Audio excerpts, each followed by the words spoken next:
Assalamualaikum warahmatullahi wabarakatuh. Kami dari kelompok 7 mata kuliah akuntansi sektor publik.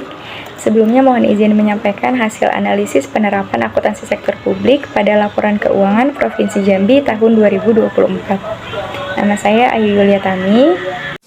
Perkenalkan, nama saya Lina Udina. Perkenalkan, nama saya Salma Syafitri Afiana. Menyampaikan latar belakang analisis. Pengelolaan keuangan daerah harus dilakukan secara transparan dan akuntabel sesuai peraturan yang berlaku. BKD Provinsi Jambi sebagai ODP wajib menyusun laporan keuangan berdasarkan SAP berbasis akrual sesuai dengan PP nomor 71 tahun 2010. Oleh karena itu, analisis penerapan SAP diperlakukan untuk menilai kualitas laporan keuangan serta efektivitas pengelolaan keuangan daerah. Adapun peran pemerintah yaitu menyusun dan melaksanakan APBD, menyusun laporan keuangan sesuai SAP, mengelola sumber daya keuangan daerah, serta menjamin akuntabilitas dan transparansi pengelolaan keuangan publik. Rumusan masalah yang pertama, bagaimana penerapan SAP pada Badan Kepegawaian Daerah Provinsi Jambi tahun 2024. Yang kedua, bagaimana struktur anggaran Badan Kepegawaian Daerah Provinsi Jambi, bagaimana kualitas laporan keuangan berdasarkan LRA, ELO, LPE, neraca, LAK, dan CALK. Yang keempat, bagaimana dasar penerapan SAP terhadap kualitas laporan keuangan. Yang selanjutnya, tujuan penelitian. Yang pertama, menganalisis penerapan SAP pada Badan Kepegawaian Daerah Provinsi Jambi. Yang kedua, menganalisis struktur anggaran Badan Kepegawaian Daerah Provinsi Jambi. Yang ketiga, menganalisis laporan keuangan Badan Kepegawaian Daerah Provinsi Jambi. Dan keempat, menilai dampak penerapan SAP terhadap kualitas laporan keuangan. Saya akan menjelaskan secara teoritis terkait materi pertemuan pertama, yaitu wawasan umum akuntansi sektor publik. Akuntansi sektor publik adalah proses pencatatan, pengelolaan, dan pelaporan keuangan yang dilakukan oleh organisasi publik seperti pemerintah pusat, pemerintah daerah, dan lembaga nirlaba untuk mempertanggungjawabkan penggunaan dana publik. Akuntansi sektor publik bertujuan mewujudkan transparansi dan akuntabilitas, menyediakan informasi keuangan sebagai dasar pengambilan keputusan, serta mengawasi penggunaan anggaran negara atau daerah. Karakteristiknya berorientasi pada pelayanan masyarakat, mengelola dana publik, diatur oleh peraturan dan standar pemerintah, serta menekankan pertanggungjawaban kepada masyarakat. Selain itu, akuntansi sektor publik berfungsi sebagai alat perencanaan dan penganggaran, pengendalian keuangan, laporan dan pertanggungjawaban, serta evaluasi kinerja pemerintah. Lalu ringkasan materi pada pertemuan 2 yaitu tentang regulasi dan standar di sektor publik. Regulasi utama itu ada Undang-Undang Nomor 17 Tahun 2003 tentang Keuangan Negara, lalu Undang-Undang Nomor 1 Tahun 2004 tentang Pembendaharaan Negara, lalu Undang-Undang Nomor 15 Tahun 2004, lalu Peraturan Pemerintah Nomor 71 Tahun 2010, dan SAP atau Standar Akuntansi Pemerintahan. Standar Akuntansi Pemerintahan atau SAP merupakan pedoman yang digunakan dalam penyusunan laporan keuangan pemerintah untuk menjamin keseragaman, kualitas, dan akuntabilitas laporan keuangan. Penerapan SAP bertujuan meningkatkan transparansi dan akuntabilitas dalam pengelolaan keuangan negara, menjamin kualitas informasi keuangan, mendukung pengambilan keputusan yang tepat, serta memudahkan proses pengawasan dan audit. Pertemuan 6, teori dan konsep penganggaran sektor publik. Penganggaran sektor publik adalah proses perencanaan, penyusunan, pelaksanaan, dan pengawasan penggunaan dana publik untuk mendukung pembangunan dan pelayanan masyarakat. Penganggaran ini menerapkan beberapa teori, yaitu anggaran tradisional yang berfokus pada pengendalian biaya, anggaran kinerja yang berorientasi pada hasil ZBB yang mengevaluasi setiap program dari awal, serta PPBS yang mengintegrasikan perencanaan program dan anggaran. Selain itu, penganggaran berfungsi sebagai alat perencanaan, pengendalian, akuntabilitas, evaluasi kinerja, serta koordinasi. Tujuan utamanya adalah mengalokasikan sumber daya secara efektif dan efisien, mendukung pencapaian tujuan pemerintah, meningkatkan transparansi dan akuntabilitas, serta memperbaiki kualitas pelayanan publik. Selanjutnya materi pertemuan 8 yaitu sekilas manajemen strategi dan implementasi strategi pemerintah. Manajemen strategi adalah proses merumuskan, melaksanakan, dan mengevaluasi strategi untuk mencapai tujuan, pembangunan, serta meningkatkan pelayanan publik. Proses ini meliputi perumusan strategi melalui penetapan visi, misi, dan tujuan, serta program prioritas, implementasi strategi melalui pelaksanaan program sesuai rencana dan anggaran, serta evaluasi strategi untuk mengukur hasil dan melakukan perbaikan. Pelaksanaan strategi didukung oleh pemanfaatan sumber daya seperti SDM, anggaran, dan teknologi agar sasaran yang telah ditetapkan dapat tercapai. Tujuan utamanya adalah untuk meningkatkan kualitas pelayanan publik, mencapai tujuan pembangunan, dan mewujudkan tata kelola pemerintahan yang baik atau good governance. Pada pertemuan 9, yaitu tentang Pusat Pertanggungjawaban Pemerintah. Pusat Pertanggungjawaban Pemerintah adalah unit organisasi dalam instansi pemerintah yang dipimpin oleh seorang pejabat yang bertanggung jawab atas pelaksanaan tugas, penggunaan anggaran, dan pencapaian kinerja.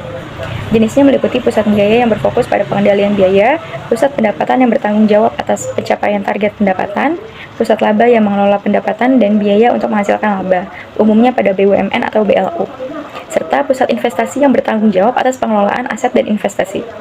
Pusat pertanggungjawaban bertujuan memperjelas tugas dan wewenang setiap unit, meningkatkan akuntabilitas kinerja dan keuangan, serta memudahkan pengendalian serta evaluasi kinerja dan mendukung pencapaian tujuan organisasi pemerintah. 10. Pengukuran kinerja di pemerintah. Pengukuran kinerja pemerintah adalah proses menilai keberhasilan instansi pemerintah dalam mencapai tujuan, sasaran, dan hasil program melalui indikator kinerja tertentu. Pengukuran ini bertujuan menilai efektivitas dan efisiensi pelaksanaan program, meningkatkan akuntabilitas kepada masyarakat, mendukung pengambilan keputusan, serta menjadi dasar evaluasi penggunaan anggaran. Indikator yang digunakan meliputi input, output, outcome, benefit, dan impact. Dalam pelaksanaannya, pengukuran kinerja hasil relevan, objektif, andal, transparansi, dan akuntabel. Dengan demikian, pengukuran kinerja dapat meningkatkan kualitas pelaksanaan publik, mendorong efisiensi penggunaan anggaran, memperkuat transparansi dan akuntabilitas pemerintah, serta membantu pencapaian target pembangunan. Selanjutnya ada profil Badan Kepegawaian Daerah Provinsi Jambi. Provinsi Jambi merupakan organisasi perangkat daerah atau OPD yang bertugas mengelola urusan kepegawaian daerah. Visi pelayanannya yaitu ada dua. Yang pertama, meningkatkan produktivitas dan integritas aparatur. Dan yang kedua, mewujudkan tata kelola pemerintahan yang bersih, transparan, dan akuntabel. Lalu di sini ada struktur anggaran BKD Provinsi Jambi tahun 2024. Tidak terdapat pendapatan maupun penerimaan yang dianggarkan pada tahun 2024. Untuk anggaran belanja daerah itu sebesar 17.245.560.000 sekian.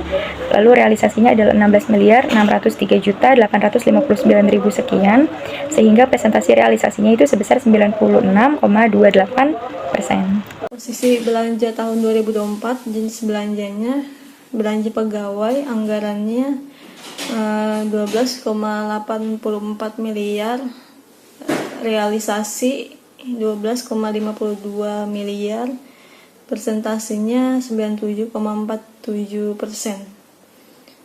Selanjutnya belanja barang dan jasa anggarannya 4,16 miliar, realisasinya 3,84 miliar, dan persentasinya 92,39%. Selanjutnya belanja modal, anggarannya 243,51 juta, realisasinya 243,47 juta, persentasinya 99,98%. belanja pegawai mendominasikan sekitar 75% dari total realisasi anggaran. Selanjutnya di sini program dan kegiatan utama Badan Kepegawaian Daerah Provinsi Jambi pada tahun 2024, yaitu yang pertama ada perencanaan penganggaran dan evaluasi kinerja, yang kedua administrasi keuangan perangkat daerah, dan yang ketiga administrasi kepegawaian, keempat administrasi umum, kelima penyediaan jasa penunjang urusan pemerintah, yang keenam pengadaan, pemberhentian dan informasi ASN, yang ketujuh mutasi dan promosi ASN, yang kedelapan pengembangan kompetensi ASN, dan yang terakhir penilaian dan evaluasi kinerja aparatur. Lalu berikutnya ini ada analisis laporan realisasi anggaran atau LRA. Hasil analisisnya yaitu menunjukkan realisasi anggaran mencapai 96,28%. Terdapat efisiensi anggaran sebesar 641 juta, lalu menunjukkan kemampuan pengelolaan anggaran yang cukup baik. Dapat disimpulkan bahwa penyerapan anggarannya tinggi dan penggunaan anggaran relatif efektif dan terkendali. Laporan operasional berdasarkan laporan operasional tahun 2024, total beban operasional Badan Kepegawaian Daerah Provinsi Jambi sebesar 16,58 miliar. Beban tersebut didominasi oleh beban pegawai sebesar 12,52 miliar, sedangkan beban barang dan jasa sebesar 3,84 miliar.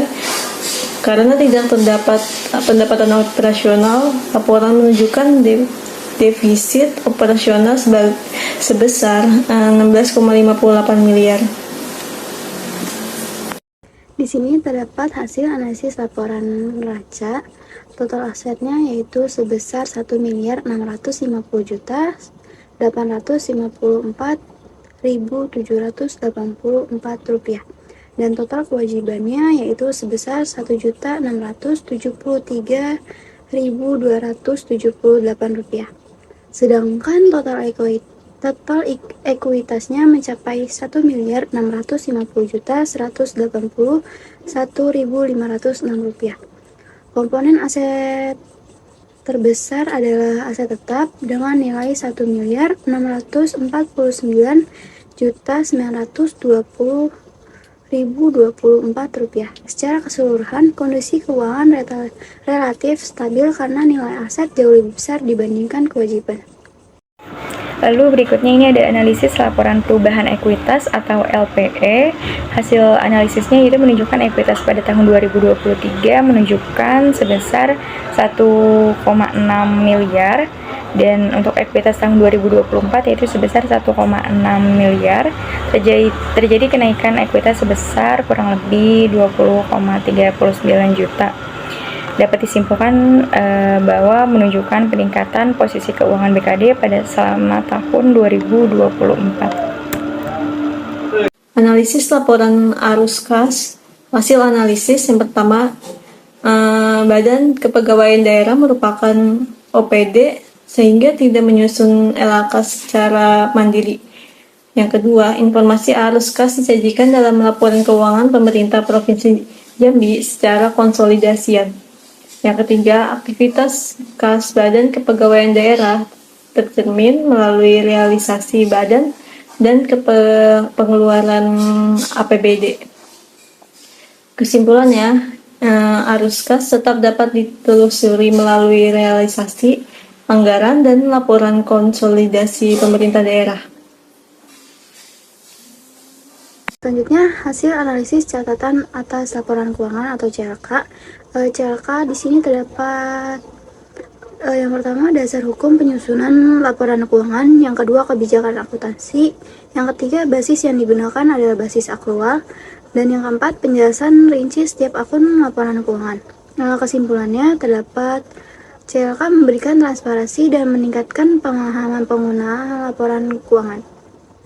Lalu berikutnya ini ada dampak penerapan SAP terhadap kualitas laporan keuangan.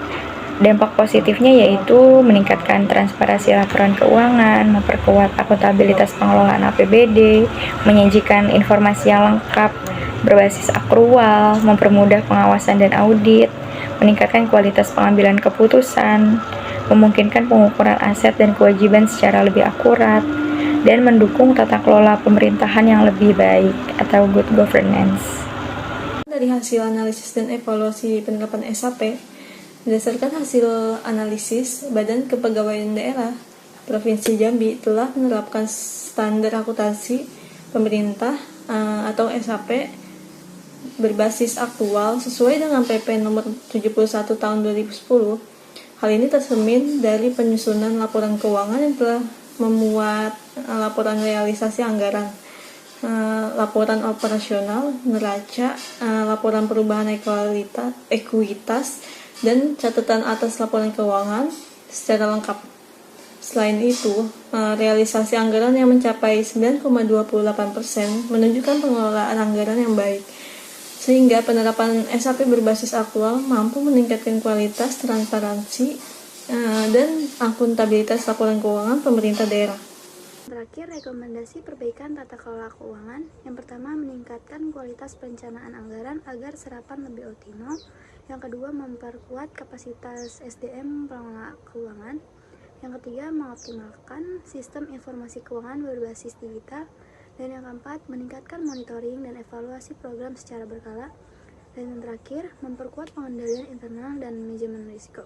Rekomendasi ini juga sejalan dengan kendala yang diungkapkan BKD, yaitu masih kurangnya perencanaan yang matang dan keterbatasan SDM.